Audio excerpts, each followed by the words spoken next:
Sean todos bienvenidos a este nuevo podcast de la Academia de Diplomacia Antonio José de Irrizarry. En esta oportunidad tenemos la grata presencia del embajador y doctor Gabriel Orellana. También contamos con la participación de la embajadora Arabella Woolford. Y en esta oportunidad, pues, la idea es poder ir conociendo cuáles son los aspectos más importantes de su vida profesional, ¿verdad? Y diplomática, doctor. Uno de los puntos que la Academia de Diplomacia desarrolla en estas actividades y en estos podcasts es fundamentalmente ir rescatando la identidad de una instancia tan importante como lo es la Cancillería. Y creemos, y siempre lo hemos hecho, que a través de personajes tan relevantes como su persona, nosotros podemos ir entendiendo e ir construyendo esa identidad tan importante. Es de esta manera, doctor, como pues en un momento quisiéramos pues que nos comentara de manera pues general cuáles son o cuáles han sido sus mayores esfuerzos dentro de su vida profesional y dentro de su vida diplomática. Pues muchas gracias a ambos y a la Escuela de Diplomacia por esta oportunidad. Confieso que es difícil hablar uno de su propia vida, porque realmente parece mentira, pero tal vez no le da la importancia que tiene o que se merece o que no se merece y que no tiene, ¿verdad? Pero creo que tal vez el punto para mí fundamental es dónde nace mi cariño, mi simpatía por esta carrera de la diplomacia. Y en este sentido, pues debo rendir un tributo a la Escuela de Diplomacia del Ministerio de Relaciones Exteriores, que en mi tiempo pues destacaba por tener entre sus catedráticos, posiblemente no enumere a todos porque la memoria ya también a los años se va desgastando, pero quisiera aprovechar para rendir un tributo en homenaje, por ejemplo, al embajador Guillén Castañón, el embajador Max Kessler Farnés, doctor Luis Aycinena Salazar, el doctor Adolfo Molina Orantes, el doctor Valentín Solórzano, que daba derecho consular, lo tengo bastante presente, el ingeniero Viols, que daba geografía y geopolítica, y en fin, algunos otros que, como digo, lamento no tenerlos en la memoria presentes en este momento, pero no por ello dejo de rendirles un tributo de mi parte. Y en la Universidad Landívar, pues también tuve otros internacionalistas que se aunaban, por ejemplo, al doctor Aycinena Salazar, pero Gilberto Chacón Pasos, don Alberto Herrarte, maestro y amigo muy querido. Y luego, en pasos posteriores, al doctor Francisco Villagrán Kramer en Derecho de Integración, Manuel Colón Margueta también en Derecho de Integración, cuando recién acababa de ellos de regresar de su exilio en El Salvador a Guatemala. Y posteriormente, pues en la Universidad de Nueva York, que también tuve oportunidad de tener algunos catedráticos destacados internacionalistas y hacer amistad con algunos de ellos, a quienes incluso tuve el privilegio de ver posteriormente ya como ministro, cuando estábamos en acción diplomática guatemalteca preparando el tema del caso de Belice. Si quieren, les dejo hasta acá y vamos construyendo poco a poco el relato, porque si no nadie me va a detener, ¿verdad? No sé si la Cancillería es su casa, ¿verdad, embajador? Y los que tuvimos el honor de ser sus pupilos en esos años, nos sentimos muy orgullosos de haber trabajado con usted. ¿Qué le trae a la memoria su trabajo en la Cancillería como ministro? Porque estuvo en otros momentos, por ejemplo, en la Unidad de Soberanía y Dominio de hoy, Comisión de Belice de antes. ¿Qué nos cuenta, embajador? Bueno, la verdad es que uno de los logros que yo considero más remunerantes para mí fue el hecho que cuando vine a la Cancillería, entrando por haciendo el ingreso por el Consejo de Belice, en aquel tiempo algunas administraciones previas a la del presidente Alfonso Portillo habían tenido una costumbre que a mí nunca me convenció, que era tener una enorme cantidad de asesores sobre los empleados y funcionarios de planta del propio ministerio. Y entonces era un poco, yo diría, para mis estándares, me parecía un poco injusto que estos asesores tomaran las decisiones y se valieran nada más de los funcionarios y empleados de planta para que fueran los que expeditaban y firmaban esos documentos. Y entonces hablé con el presidente y le pedí que me permitiera dejar única y exclusivamente a la plantilla original de funcionarios y empleados que venía de muchos años. Este respeto por estos funcionarios y estos empleados, pues realmente creo que lo adquirí en la Escuela de Diplomacia y entonces funcionó muy bien. Creo que no hubo usted me corregirá, Arabella, porque usted era contemporánea, pero realmente fueron casi nulos los despidos. No recuerdo que hayamos tenido. Pero se recuperó un espíritu realmente institucional muy hermoso y una hermandad dentro de todo el personal del ministerio que realmente era ejemplar en ese momento. Nos enorgullecíamos de que la mitad de la planta de trabajadores, funcionarios y empleados era de mujeres. Sí. O sea, íbamos adelante en esa época a lo que más tiempo después se empezó a tratar de implementar como una política de gobierno. Pero fue, creo yo, un logro y creo yo que todavía perdura mucho ese espíritu de hermandad, de orgullo, tal vez, de ser funcionario de la Cancillería. Creo que eso venía de la cabeza porque todos teníamos aquella confianza de trabajar con el embajador. Él nos permitía el acceso a su despacho y de pronto nos encontrábamos que él nos llamaba por teléfono: estimada señora Arabella, usted puede bajar por favor a mi despacho, le quiero hacer una consulta. Él tenía la delicadeza del trato y llegamos al punto que fuimos 70% de mujeres. Sí. Durante su administración, la mayor cantidad de damas al servicio del ministerio. Qué importante. No, y yo creo que también lo importante es no solamente el factor femenino que le da otro contexto a ciertas dinámicas, sino también el hecho de esa hermandad que usted menciona, ¿verdad, doctor? El hecho de, yo pues tengo menos tiempo, ¿verdad?, que la embajadora, pero sí he escuchado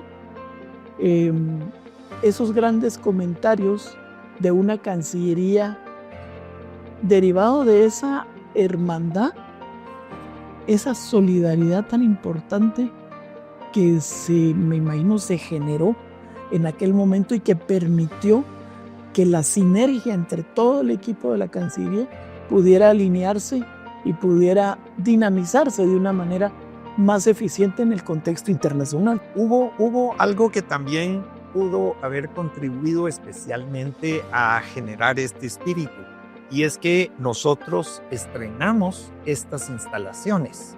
Aquí antiguamente había estado ubicado el Instituto Centroamericano de Tecnología Industrial, el ICAITI, y hubo una cantidad de intereses que se movieron para que el ministerio no se trasladara aquí a la Reforma, sino que se quedara en el Palacio Nacional, comenzando por muchos comerciantes, dueños de restaurantes, etcétera. Y no se imaginan ustedes la cantidad de, vamos a decir, intriguillas de tipo político que le hablaron al presidente de la República, al presidente del Congreso, etcétera, Y cuando vieron que el cambio era irreversible, salieron con un argumento que era bastante, en ese momento, bastante digno de consideración. ¿Cuál era? Que aquí había habido un reactor atómico y que iba a generar reacción y iba a causar daños a las personas, etc. Esto me lo dijeron por ahí del día 4 de enero. Afortunadamente yo había coincidido en las fiestas de Año Nuevo en un almuerzo con el en vida ex rector de la Universidad del Valle, y entonces se me ocurrió llamarlo por teléfono y le hice la consulta que qué tan peligroso era ese reactor atómico, y entonces me dijo que no, que eso era un reactor, pongamos el equivalente de lo que sería hoy un horno de microondas ultra sofisticado, pero no iba a generar. Y entonces mi otro dilema fue: ¿cómo hago yo para convencer a ciertos altos dirigentes de la política que ya estaban dudosos de trasladarnos? Y entonces parecerá un acto de aquellos bíblicos, si ustedes quieren, o abusivo, pero lo único que se me ocurrió era que acababa de tener al más joven de mis hijos. Tenía en ese momento, no había cumplido el año, y entonces andaba en carro bajito. Y lo traje y caminamos en el salón del reactor atómico. Hice que me tomaran fotografías y toda la cosa, y fui con el presidente del Congreso. Aquí está. ¿Ustedes creen que si esto fuera radiactivo, iba yo a ir a meter a mi hijo? Ahí se acabó la discusión, nos mudamos y fue una experiencia que comenzamos, creo que hasta todos ayudábamos a mover muebles, a poner cuadros.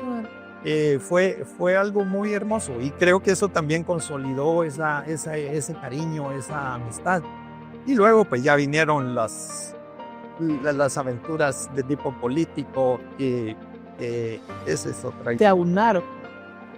No, yo una de las cosas que siempre me he preguntado para efectos del traslado es la logística para poder ir ordenando en donde de multilaterales se instala multilateral. ¿Cómo fue esa logística, incluso de documentos, archivos, o sea, todo para el traslado eficiente y de que se quede todo en el lugar donde queda? Me imagino que haber sido, pero no sé si Arabella tiene. Bueno, yo sí recuerdo la logística porque estábamos en 5 anexos. Estábamos en la 4ª calle, en la 6ª avenida había 2, en la Casa Chacoy, en la casa frente a la Casa Presidencial. Estábamos en la 14 calle, en la 14 calle A y en la 9ª avenida, que era donde estaba el archivo histórico de la Cancillería. Para poder trasladar el ministerio lo hicimos por números y letras. Entonces asignamos un número a cada edificio de los que ustedes ven acá, y ese número le fue asignado a la dirección general que correspondía al área, y a cada una de las oficinas de cada edificio se le puso una letra, y todo lo que correspondía a esa área iba con el número del edificio y el número de la letra.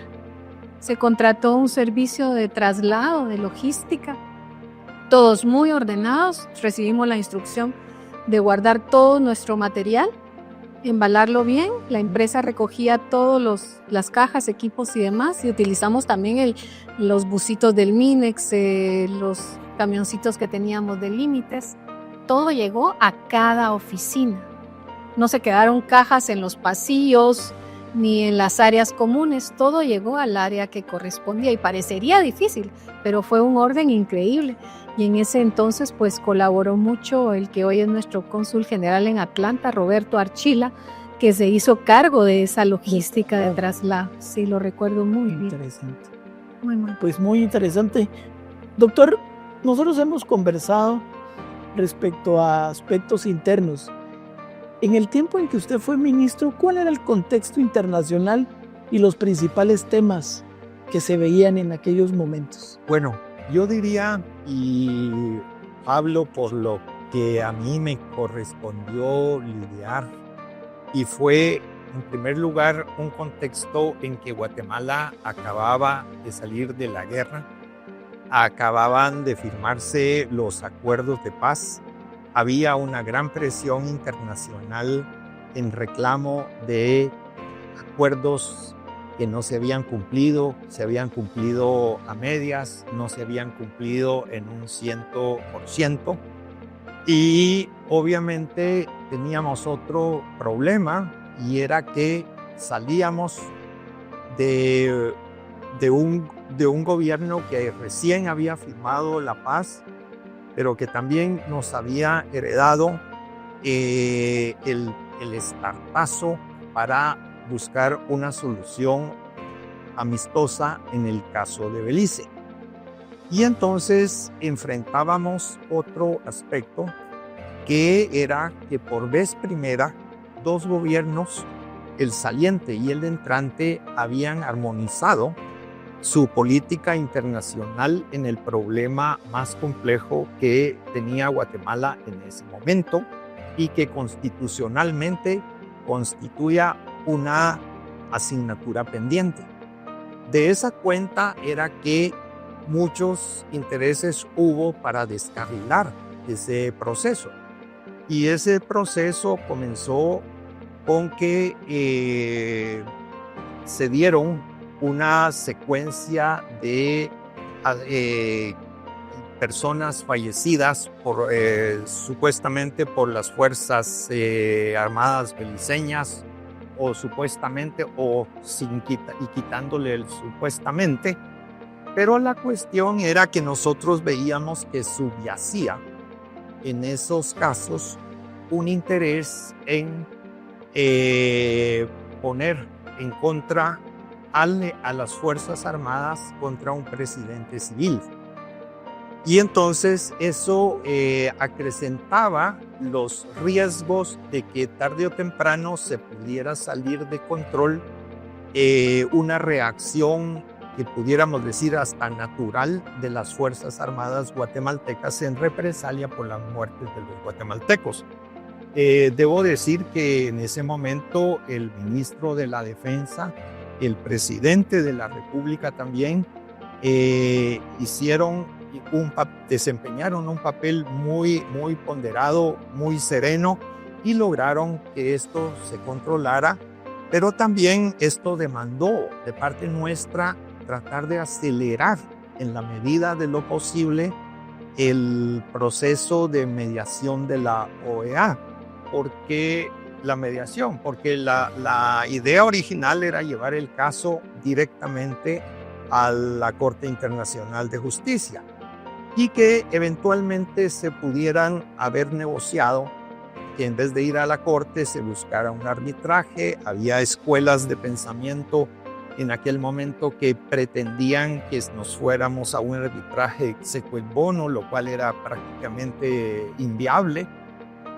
Luego se presentaron algunas ideas por parte de, por ejemplo, el entonces vicepresidente de la República, que buscaba, siguiendo el ejemplo de Chile y Argentina, la mediación papal. Belice obviamente no le gustaba la idea primero de un arbitraje, y segundo la figura de un papa para mediar en este conflicto. Por otro lado, recuerdo que España ofreció también su mediación, porque Inglaterra había tratado de mediar en favor de Belice, y entonces era una cuestión muy hiperactiva. Usted lo recordará, porque creo que no pasaba semana sin que tuviéramos la visita del embajador de España, otra la de Inglaterra, y se cruzaban en los salones. Era muy activo, pero al final logramos como una figura de compromiso llegar a la mediación. La mediación nos interesaba también por agotar el catálogo de medios pacíficos de solución de controversias y evitar que pudiéramos llegar a la corte y la corte nos dijera no agotaron y no queríamos que eso ocurriera. Y entonces llegamos a la OEA, se estableció una línea de adyacencia que fue un amortiguador en todas estas situaciones y luego pues ya comenzó el proceso directamente ante la OEA y el secretario general, que era en ese tiempo el doctor César Gaviria, expresidente de Colombia, todo un caballero, una persona muy ecuánime y que realmente creo que fue un leal y buen amigo de las dos partes en ese proceso. Sí, yo creo que generar instrumentos para disminuir los niveles de conflictividad que en aquel momento se estaban dando, pero al mismo tiempo tratar de trazar una ruta para la negociación, eran dos aspectos que debían ir paralelos y no simultáneos, ¿verdad? Eran dos esfuerzos que actores con esa buena voluntad debían generar para poder lograr pues, llegar a sus convenios de esta naturaleza, luego el acuerdo especial y luego ya dirimir la controversia en la corte. Y de hecho esa fue como la base, ¿verdad, embajador? Para las negociaciones hasta cómo van a la fecha, hasta la situación en que estamos en la Corte Internacional, ¿verdad? La línea de adyacencia, la intermediación de la OEA fue básica. Así es que fue una decisión muy bien tomada en ese momento por la administración de gobierno y de la Cancillería bajo el mando del embajador Orellana. Porque en los instrumentos incluso hay protocolos de derechos humanos, ahí está la definición de zona de adyacencia. Hay elementos que son muy importantes para poder orientar esa negociación. Y hubo también temas que no necesariamente se reflejaron en la OEA, pero que sí estaban en la atmósfera, como por ejemplo el tema de que publicaciones de prensa, tanto en Belice como en Guatemala, muchas veces subían de tono y esto formulaba protestas de parte de, ya podía ser de Guatemala, podía ser de parte de Belice, y este tipo de escaramuzas, si se le puede llamar así, no fue fácil controlarlas, porque también el otro problema era que no se podía impedir o imponer una censura de prensa. Y esto nos obligaba, y tampoco existía, por ejemplo, en ese tiempo la ley de acceso a la información, no había ese tipo de instrumental jurídico, sino que lo único que nos quedaba era la Constitución, el hecho de poder guardar el secreto diplomático en asuntos diplomáticos en trámite. Pero no siempre era fácil controlarlo porque más de alguna filtración había, real o ficticia, pero la cuestión es que teníamos de repente que lidiar con ese tipo de situaciones. Muy bien. No sé si Arabella. Creo importante que tomar en cuenta cómo se dio la administración durante el tiempo que el embajador estuvo acá, porque en los inicios lo que hicimos fue revisar los compromisos, como dijo el embajador, en cada una de las áreas, y a nivel centroamericano los mandatos de los consejos de ministros y de las cumbres de presidentes. Y eso nos hizo ver a cada uno de los directores y jefes de área el cumplimiento que debíamos de dar ante los países y a nivel centroamericano también. Tengo muy presente eso y revisamos las agendas de trabajo tanto en el campo bilateral como en el multilateral. Fue de los primeros aspectos que vimos para la organización que íbamos a tener a lo largo de la administración que el embajador tenía bajo su cargo. Dónde iba a participar él como canciller, dónde iban a estar los señores viceministros. Había una división de trabajo muy buena, cada uno de los viceministros atendía a sus áreas y eso ha seguido durante estos años y han dado continuidad a los temas que llevábamos cada una de las direcciones. Hubo mucha participación, procuramos no tener ausencia en ninguna de las reuniones a nivel internacional. tanto en el marco de Naciones Unidas, de la OEA, todas las reuniones con la Unión Europea, con los países a nivel bilateral. Muy especialmente recuerdo el caso de España, ¿verdad? Que es uno de nuestros aliados más cercanos, el trabajo que hemos realizado conjuntamente con México en el marco de la reunión de la Comisión Binacional Guatemala-México. Entonces, ahí habían aspectos muy importantes y fuimos analizando cada uno de los temas donde teníamos compromisos y donde también teníamos que apoyar a las instituciones nacionales guatemaltecas. Hay una anécdota que la embajadora me hizo recordar y que creo que es interesante porque refleja muchas veces ese proceso de transición cuando se acaba de tomar posesión y uno mismo como funcionario no ha terminado de armar su propio sillón. Tal vez usted lo recuerda, a la semana de haber tomado posesión el gobierno del presidente Portillo, estoy hablando 14, por ahí del 21, el día 20 de enero, un viernes, recuerdo, mi primer viernes, dije yo, voy a darme un merecido descanso, me voy a almorzar, tomé mis buenas copas de vino, y voy en el automóvil, recibo una llamada de la Secretaría de Información de la Presidencia. Están pidiendo sus declaraciones porque hubo golpe de Estado en Ecuador. Bueno, yo mi siesta y todo eso, excuso decirles que se me diluyó, me vine directo para acá. Y aquí entra la parte anecdótica que me gustaría enfatizar porque refleja algo lo de Arabella. Pedí que tanto el encargado, director de asuntos bilaterales y multilaterales llegaran a la reunión. Y entonces hubo en un principio, pero se notó como aquel choque de dos corrientes eléctricas. A cuenta de que yo, que soy de bilaterales, tengo que trabajar con multilaterales. Bueno, pero el punto es que la OEA nos estaba pidiendo adherirnos a unos pronunciamientos en solidaridad con el gobierno. Por el otro lado, bilaterales, queríamos que nos informara realmente cómo estaba la situación en el Ecuador.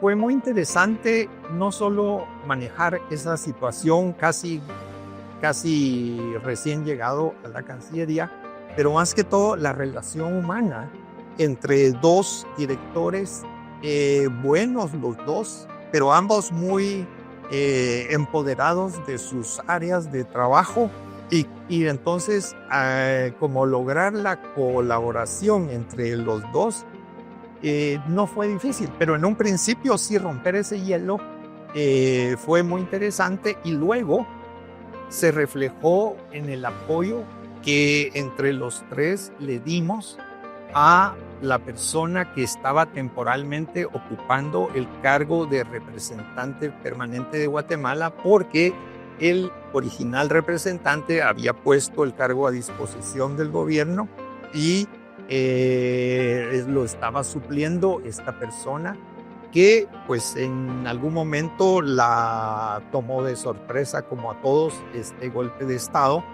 Se le construyó unos lineamientos para su exposición ante la OEA y nos llamó como a las 12, 11 de la noche, muy conmovida, muy agradecida, pero más que todo conmovida porque su discurso había sido muy bien acogido por la prensa. Y entonces estaba ella no solo con llamémosle con la angustia de hacer un buen papel, sino que no tenía prácticamente mucha experiencia en lidiar con temas tan complejos y la buena acogida que le habían dado con el discurso. Al final feliz fue que terminamos de aquí como a la 1 de la mañana. Pues teníamos costumbre de salir muy tarde. Nosotros trabajábamos aquí hasta las 12, 1, y recuerdo incluso alguna visita oficial que nos fuimos a bañar y regresamos ya arreglados después de hacer todos los preparativos. Y lo que mencionaba el embajador, porque era un trabajo en equipo, ¿verdad? Él nos enseñó que todos teníamos que que reunirnos para atender los temas. Este ejemplo entre bilaterales y multilaterales es un clásico, ¿verdad? Sí, la verdad es que traer una nueva dinámica, pues la experiencia. Y todos estábamos vinculados, porque si ves el tema, las acciones de la relación bilateral Guatemala-Ecuador, pero todo eso se reflejaba en nuestra posición a nivel de la Organización de Estados Americanos. Que sacamos una expresión tomada del deporte. El equipo de Holanda le decían la naranja mecánica. Sí. Porque usted veía que el portero iba a meter goles, que el defensa seguía de portero. Y entonces aquí era la naranja mecánica. Aquí todos jugábamos en el equipo. Y jugábamos en el equipo y no importaba qué. A raíz de esa ocasión, la primera semana, nació la naranja mecánica. Sí. Yo creo que esa cultura, al menos su servidor cuando está en el área de bilaterales, esa cultura y ese legado, creo que todavía está ahí.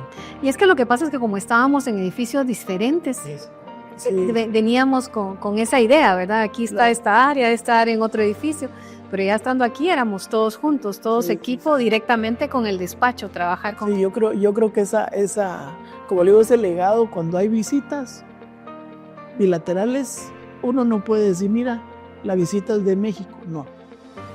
Si es mucho, se apoyan, ¿verdad? Y para poder sacar una binacional, que son procesos tan complicados, ¿verdad, doctor?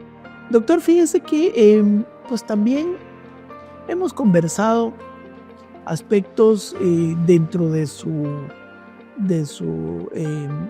experiencia, un poco como de ministro cuando tiene algunos de los... Pero yo quisiera establecer, por ejemplo, cuando usted entra al cargo de ministro, ¿cuáles fueron los aspectos, aparte del de Belice, que usted considera fueron más importantes dentro de la política exterior de aquel momento y que usted abordó como ministro? Bueno, yo haría una división porque creo que siempre es importante no solo ver aspectos políticos de política exterior, sino también de política interior. Voy a empezar de la interior, solo para darle algún pequeño ejemplo de cómo podía ser este tipo de relacionamiento. Pocos días antes de yo tomar posesión como canciller, recibí la visita del nuncio apostólico y 2 de los directivos del cuerpo diplomático de Guatemala. Los demás jerarquía dentro de la estructura del propio cuerpo diplomático, quejándose de que ellos no recibían el número de elementos de seguridad que conforme a los estándares internacionales se les debía proporcionar. Y entonces ellos me pedían que una de mis primeras gestiones fuera tomar cartas en el asunto. Y bueno, me puse a investigar y encontré que tenían razón y les ofrecí como gesto de buena voluntad que yo renunciaba a cualquier guardia personal durante mi gestión. Y usted se recordará, yo solo usaba un piloto y como 3 frecuencias de radio en el carro y 2 teléfonos míos y 2 del piloto. Y solo un piloto, desarmado. Y entonces esto generó una corriente muy interesante dentro del gabinete, porque muchos de los colegas no estuvieron de acuerdo, porque según ellos les debilitaba su imagen. Bueno, pero la cuestión es que afortunadamente yo tomé la precaución de comunicárselo al presidente, le expliqué los motivos y me dio carta blanca para proceder como yo quisiera. Y eso sí, que si me pasaba algo, no era lo lógico, ¿verdad?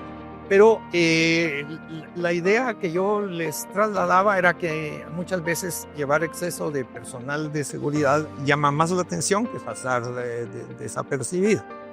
Pero lo interesante que venía era a esto, porque luego tuve otros problemas parecidos, por ejemplo, con alcaldes. ¿Por qué? Porque cuando llegaban a pedir algún tipo de cooperación con embajadas, y los mismos embajadores muchas veces les decía, ¿por qué andan ustedes con guardias armados cuando incluso el ministro no lo anda? Entonces, fue una, digamos, parece algo trivial, pero por eso le digo que muchas veces la parte interna conlleva también algún tema que uno no puede descuidar. Y luego, en el tema internacional, vuelvo al contexto de cuando se habían firmado los convenios de paz. Y se los ilustro con una anécdota que me tocó vivir en España para la inauguración de una muy excelente exposición que se hizo de la cultura guatemalteca, desde la clásica, de la colonia y la moderna. Y entonces tuvo lugar, creo que fue en el Museo del Prado, si mi memoria no me traiciona, en Madrid. Al acto inaugural llegó el rey de España, doña Sofía, y fue un acto de lo más solemne. Y recuerdo que el ingreso, el día de la inauguración, le daba 2 vueltas al recinto donde estaba albergando la exposición. Pero ¿a qué viene todo esto? Porque a la salida, adelante de mí iban 2 señoras. Se veía que era madre e hija. Y entonces le dice la madre a la hija: hija, pues no son tan salvajes como parecen. Mira esta muestra cultural, sí, de veras. Habrán estado en guerra, pero no son... algo se merecen, civilizados. Y voy a ese contexto porque, como dicen, en el deporte hay que reconocer cuando hay buenos rivales, y la labor que había hecho la diplomacia de la guerrilla en Europa era muy buena. Y entonces romper esas, llamémosle esos prejuicios que se habían generado, por eso a eso venía esa imagen de la señora que yo les cuento, no fue nada fácil. Y luego, pues creo que usted nos ayudó una vez en Washington, en la OEA, en aquellas reuniones de que participa la sociedad civil. Sí. Y no fue nada fácil lidiar con grupos de exiliados guatemaltecos con sus claques de otros países que los iban a ayudar. Y romper llamémosle esos prejuicios, porque muchas veces uno dice, pues sí, ya estamos comenzando a atacar este problema, a trabajar en la solución, pero ellos lo que quisieran es como que uno tuviera la varita mágica que lo resolvieras todo, ¿verdad? Sí, definitivamente hay contextos complejos, ¿verdad? Y decisiones que como canciller uno tiene que abordar y entender el contexto internacional y tomar decisiones. A raíz de esto vino una instrucción que teníamos que trabajar las áreas en una campaña de promoción turística y cultural de Guatemala, pero vendiendo Guatemala y Centroamérica y viendo su desarrollo, tanto la ciudad como nuestra parte colonial, como nuestra historia maya. Y fue muy, muy bueno, pues, porque era cambiar un poco la imagen que se tenía, como bien mencionaba el embajador, lo que decían las señoras en el Museo del Prado, ¿verdad? Entonces teníamos que vender a Guatemala como lugar de oportunidades comerciales, como una ciudad futurista, como nuestra zona colonial, la antigua Guatemala, las ciudades como Quetzaltenango, nuestra zona arqueológica de Tikal y muchas otras. Entonces se trabajó muchísimo en esos temas específicamente y fue muy estratégico, ¿verdad? Y se empezó como sede la Embajada de Guatemala en España. Espera. Y de ahí cubrimos otras regiones del mundo, pero ahí iniciamos ese proceso de dar a conocer mucho más la belleza, la cultura y las oportunidades del país. Y es que en España había un núcleo de guatemaltecos y aparte de españoles que hacían causa común y que para ellos no había o blanco, todo era o blanco o negro, no había términos. No había términos medios. Qué complejo, qué complejo. Embajador, pasando a otro punto, y es un punto más interno, y tiene relación con el aspecto un poco del tema de la academia. Como usted bien nos ha contado, pues todo el proceso de traslado, ¿verdad?, hacia estas instalaciones de la Cancillería, pero también consideramos relevante que nos comente, porque sabemos que eso es un gusto intelectual que usted tiene, y es cómo fue el traslado y la consolidación de la biblioteca de la Cancillería. Sé que ahí hay importantes recuerdos, sé que ahí hay recorridos de fin de semana y haciéndose acompañar por la directora de biblioteca. Quisiera que nos contaran esas anécdotas que han permitido hoy tener el fondo bibliográfico de la Biblioteca Mario Monteforte Toledo. Bueno, comienza por una lectura bien o mal digerida de mis tiempos de estudiante, donde encontré que después de la Biblioteca Nacional de Guatemala, la Biblioteca de la Facultad de Ciencias Jurídicas y Sociales de la Universidad de San Carlos, la Biblioteca del Ministerio de Relaciones Exteriores eran las tres más completas de Guatemala. Estoy hablando de alguien que escribía en el siglo XIX. Y entonces yo me entró la curiosidad, y cuando de alguna manera empecé a estudiar Derecho, tuve la suerte de que don Enrique del Cid Fernández, que era el encargado del archivo del ministerio, me dio mucho párrafo. Yo llegaba en mis horas libres a conversar con él y hablábamos de todo cuanto ustedes se imaginen, pero don Enrique era un hombre conmigo muy paciente, muy tolerante.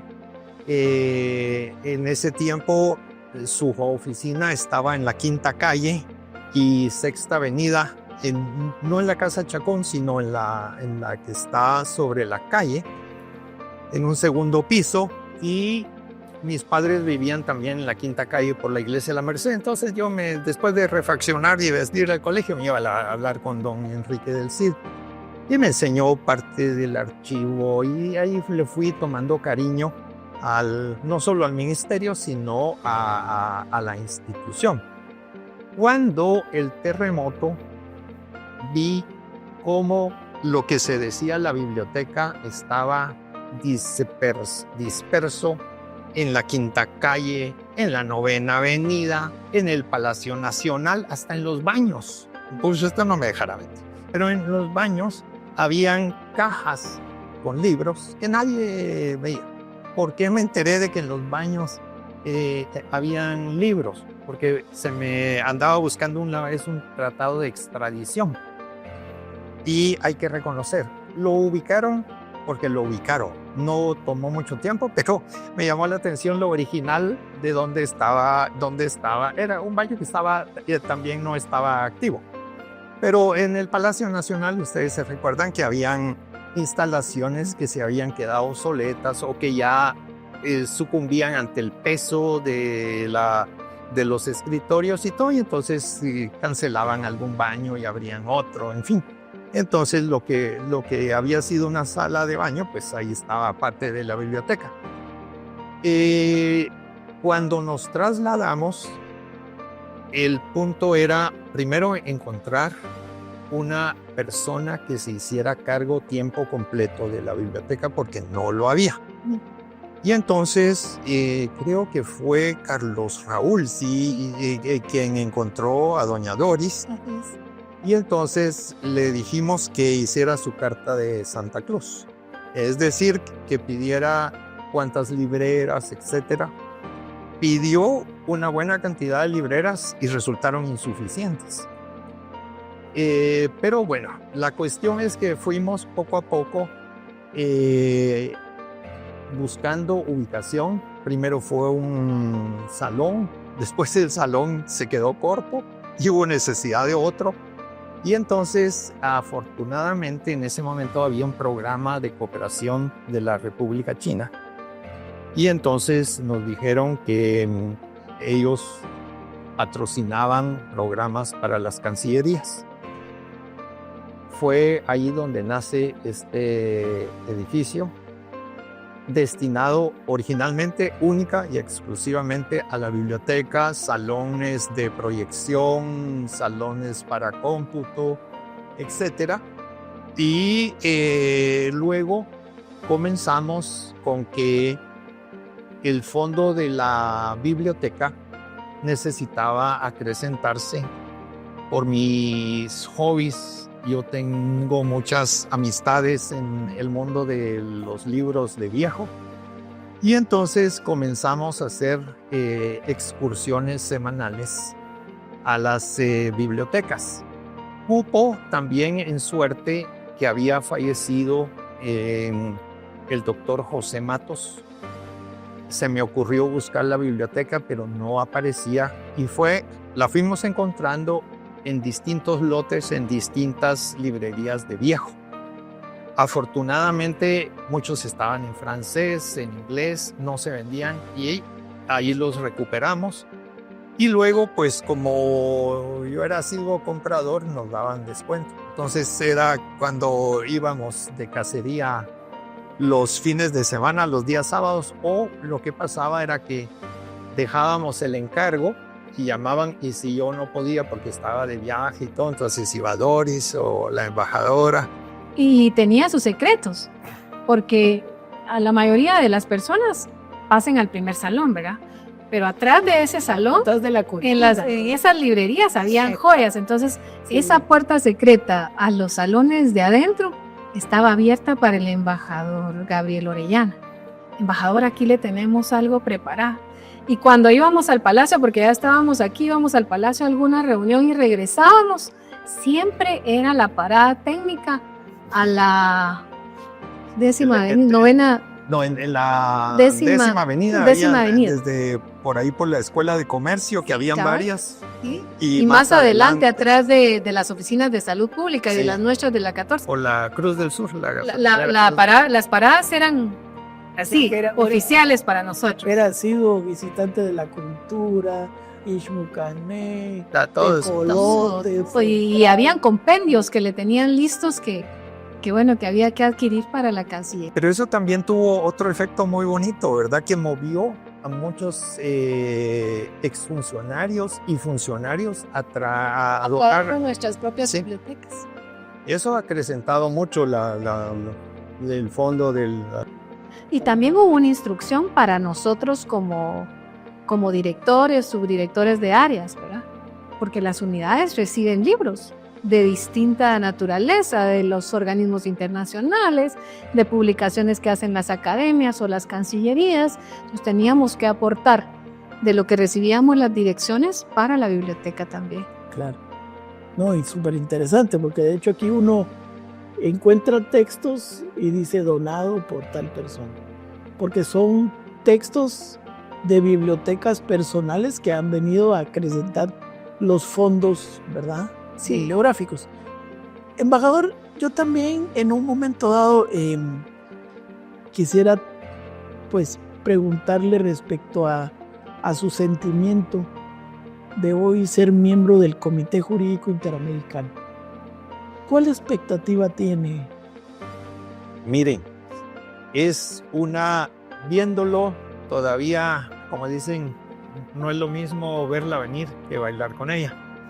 En un principio, pues desde la perspectiva académica, teórica, profesional, lo veo como un logro que jamás hubiera pensado llegar a alcanzar. Les soy franco. Hoy que ya fui electo, dicho sea de paso, con la mayoría de votos que jamás en la historia Guatemala había obtenido en la OEA, siento un compromiso muy grande, no solo con la OEA, sino con Guatemala. Y dentro de este contexto, viendo los problemas que vive la democracia en el mundo, cada vez me convenzo que mi proyecto original lo quiero tratar de implementar y perfeccionar lo más que se pueda, cual es que acercar en la medida de lo posible al comité con la Comisión de Venecia, porque creo que es una labor muy importante en este momento unir estos dos mundos jurídicos en bien de la democracia para el mundo. Y entonces, pues ahí estamos. Le digo, este es hoy por hoy mi proyecto. Me ha costado mis buenos desvelos, porque así es la percha de libros que no termino de leer. Y en vez de acabarse, Cada vez sube más. Será su hobby, embajador. Tanto la lectura como lo que Es que tiene esa habilidad de estar. Qué bueno, qué bueno. Pues no sé si la embajadora quiere preguntarle. Pues un poquito su campo académico, su proyección a los jóvenes. Yo sé que usted es catedrático universitario de gran trayectoria y disfruta dar clases a sus alumnos. Bueno, yo diría que tal vez si se puede hablar de que recibí un don, lo recibí de mi padre. Mi padre fue también maestro universitario y maestro en sus épocas de estudiante para jóvenes del bachillerato en aquellos tiempos. De tal manera que quizá lo que más me gusta de enseñar es el esfuerzo de comunicarme, de hacer el esfuerzo de a veces hasta de escoger la palabra correcta o incorrectamente necesaria para poder transmitir una idea. Usar chascarrillos, usar citas de autores. Pero la verdad es que es una pasión y empecé pues con temas que en aquel momento salían de lo común, que era el derecho penal, el derecho civil. Me gustó mucho el derecho mercantil. Doctor Vázquez Martínez fue uno de quienes más me estimuló a estudiarlo. Y lo interesante es que el derecho mercantil, como le pasó al propio doctor Vázquez Martínez, comienza el derecho mercantil y después se pasó al constitucional. Pero es que es la vida de la sociedad en acción. En cambio, la broma que hacíamos era que, por ejemplo, hablar de sucesiones era hablar de muertos, de difuntos. No era como muy... lo poníamos con una comparación de la medicina. Sí. Entre ver radiografías y ver tomografías, preferimos ver tomografías para ver las cosas cómo se están moviendo. Excelente, excelente. Fíjese, embajador, que la Academia Diplomática en un momento dado, dentro de su desarrollo, ha hecho algunas exploraciones. Y una de las cosas que nos dimos cuenta, como bien dijo el embajador en un momento dado, es que esta Cancillería tiene un alto porcentaje de jóvenes diplomáticos. No solamente jóvenes, sino damas, que en un momento dado dinamizan estos procesos. Quisiéramos, para ir cerrando esta grata conversación, que les diera algunos consejos y recomendaciones a estos jóvenes diplomáticos que hoy se desarrollan dentro de la política internacional de Guatemala, para que los pueda usted en un momento pues orientar y que les pueda recomendar algo importante para ellos. Bueno, yo diría que como toda carrera, pero tal vez con especial énfasis en la carrera diplomática, así como presenta aspectos muy glamorosos, también a veces presenta aspectos que son difíciles de sobrellevar. Creo yo, no fue al azar que Enrique del Cid Fernández escribió aquel libro Miserias de la vida diplomática, Grandezas y Miserias de la vida diplomática, precisamente con relación a don Antonio José de Irizarry. Pero el punto es que, como todo en la vida, necesita un esfuerzo diario de cultivo personal, lecturas, culturizarse, la posibilidad de aprender otros idiomas, cultivar la virtud de la paciencia, porque en la diplomacia creo yo que es algo que se exige. Por cierto, que encontré una frase que me encantó hace unos días que decía que para la impaciencia lo importante es desarrollar una actitud positiva mientras se está esperando, porque es tal vez lo más importante de estas situaciones. Obviamente comprender que la vida del diplomático, como en su función pública, debe ser como la del soldado. Puede estar en desacuerdo con las decisiones que se tomen, pero su papel es hacerlas cumplir. Una cosa es lo que él piense y otra cosa es lo que sean sus instrucciones. Alguna forma, y este fue un trabajo que escribí yo en la escuela de diplomacia, no mío, pero inspirado en otros autores, donde decía precisamente que entre la carrera militar y la carrera diplomática hay muchas similitudes. Y una de ellas era una sola voz, un solo mando y la obediencia debida en estos casos. Así es que en este sentido, tal vez les pueda servir de algo. Y recogiendo otro, creo que es de Nicholson, la virtud principal de un diplomático: hablar 7 idiomas y saberse callar en 8. Qué maravilla. ¿Qué le recuerda este libro, embajador? La primera presentación académica que me tocó realizar como canciller, y con una dosis de sentimentalismo, porque fue en mi alma mater. Entonces llegué a mi alma mater y usted estaba presente. No era lo mismo llegar uno de estudiante con sus mochila y todo, que llegara y que le abrieran la puerta y que excelencia, y uno voltea a ver quién es excelencia, ¿verdad? Porque estaban... Otra dinámica, ¿verdad? Pues no sé si la embajadora quiere hacer una última consideración. Bueno, quiero recordar algo. Cuando el embajador pues ya no estaba de canciller y venía al MINEX, ¿verdad? Y hemos visto, personalmente he tenido 18 cancilleres como jefes, pero a él lo tengo muy presente porque cada vez que venía nos volcábamos hacia él todos, ¿verdad? Porque él siempre, el respeto con que nos trataba, el cariño con que nos hablaba, nos hacía tener la confianza de acercarnos, de platicar. Y quiero recordar esos momentos, ¿verdad? Esos momentos con él. Y particularmente pues tuve la dicha de compartir tanto aquí en Guatemala como en misiones al exterior con el embajador Orellana. Y para mí ha sido un honor realmente tenerlo como mi jefe, como mi maestro y siempre como mi amigo embajador. Un verdadero honor para mí. Bueno, pues de esta manera agradecerles a ambos, Arabella por el respaldo y el apoyo.